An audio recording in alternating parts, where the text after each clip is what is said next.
Kalau yang saya dapat,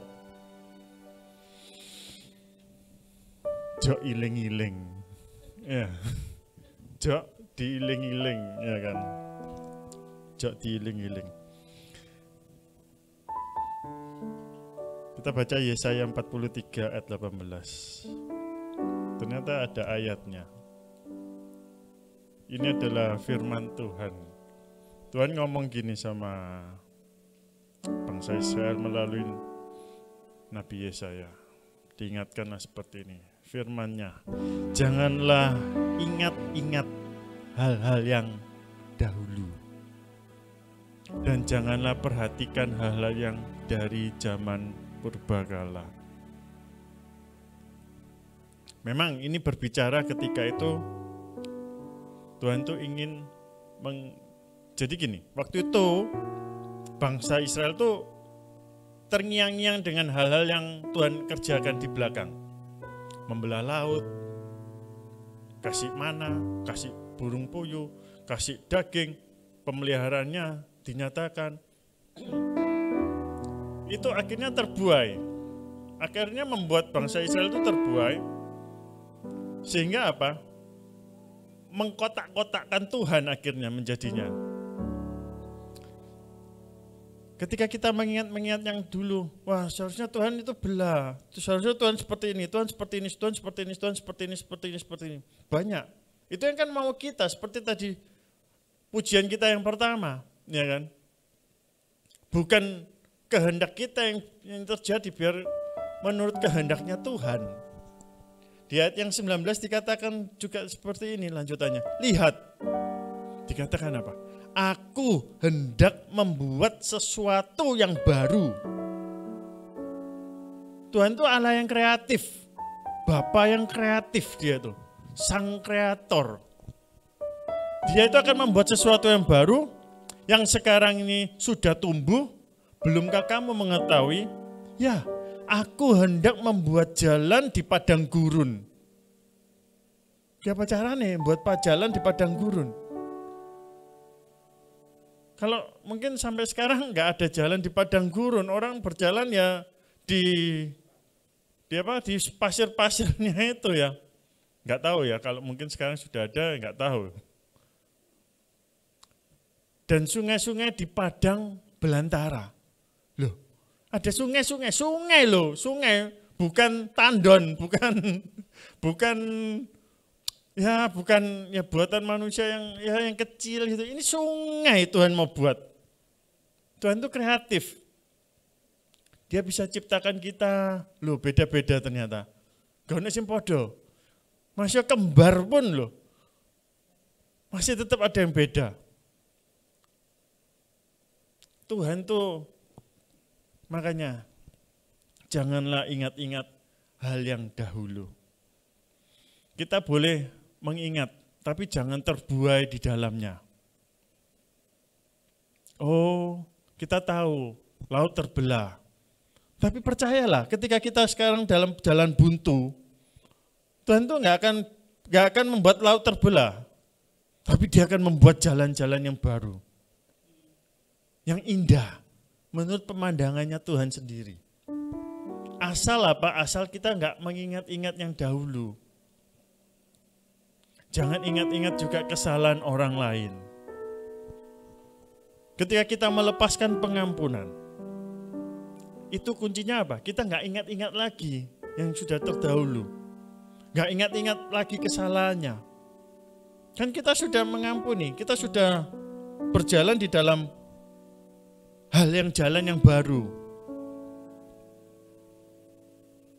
Mungkin tadi sesama saudara ada perselisihan. Ya ketika sudah diomongkan, dibicarakan, dibincangkan, ya sudah hal yang baru. Ya jangan diingat-ingat lagi. Kalau diingat-ingat lagi ya itu lagi sampai berapa puluh tahun, ribuan kali ya kejadiannya sama itu terus. Karena apa? Ada kita sudah melupakan, kita sudah nggak mengingat, tetapi di satu pihak masih teringat-ingat juga. Ya itu ya sudah urusannya dia, sudahlah. Kita sudah angkat tangan, ya kita serahkan pada Tuhan. Tapi bagian kita, yang kita mengerti firman, kita jangan ingat-ingat yang terdahulu. Jangankan seperti itu, akhirnya istri Lot menoleh ke belakang. Menoleh ke belakang itu tujuannya apa? Cuma kepo, mau tahu. Kenapa sih Tuhan mau membakar, menunggang balikan kota itu? Nah, sama halnya ketika kita dipanggil oleh Tuhan. Di dalam Lukas 9 dikatakan ketika kita dipanggil Tuhan, lalu Tuhan Yesus berkata, setiap orang yang siap untuk membajak tetapi menoleh ke belakang tidak layak untuk kerajaan surga. Mari kita bersama-sama kita melihat ke depan. Walaupun ke depan kita melihat itu kok masih gelap.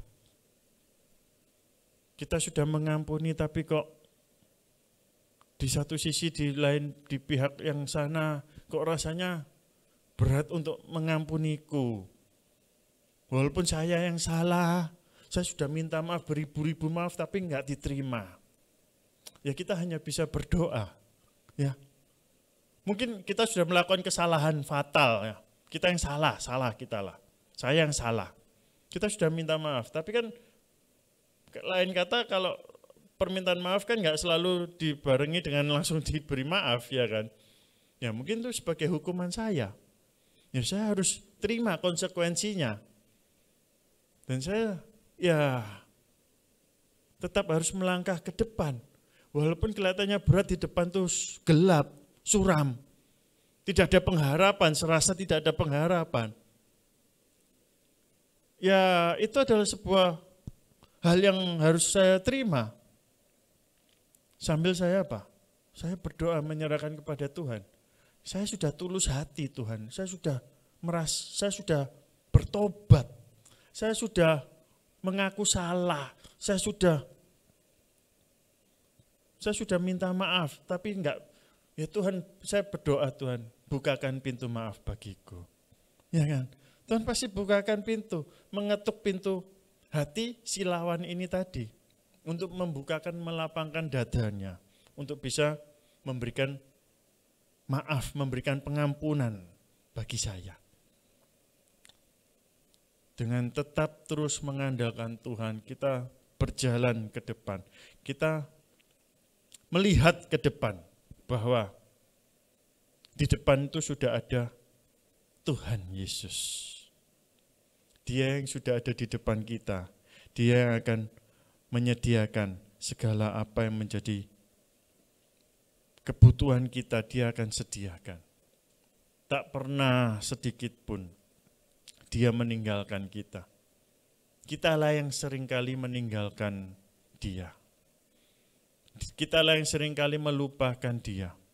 Dikala waktu enak, kita sudah lupa. Enak sedikit sudah lupa, enak banyak tambah lupa. Ketika sudah enggak enak, baru ingat. Tambah enggak enak lagi, tambah lagi ingat. Itu sudah menjadi siklus manusia. Tetapi biarlah kita boleh mau bertekun di siklus yang tetap konstan untuk tetap mencari hadirat Tuhan selalu. Sebab di dalam hadirat Tuhan kita akan beroleh kekuatan yang baru. Dan ketika kita memperoleh kekuatan yang baru, kita akan dimampukan untuk menghadapi hari-hari depan yang penuh dengan pengharapan. Masih penuh pengharapan loh, bukan penuh dengan jawaban, masih dengan penuh pengharapan. Hanya di dalam hadiratnya lah kita beroleh kekuatan. Amin. Mari kita bangkit berdiri.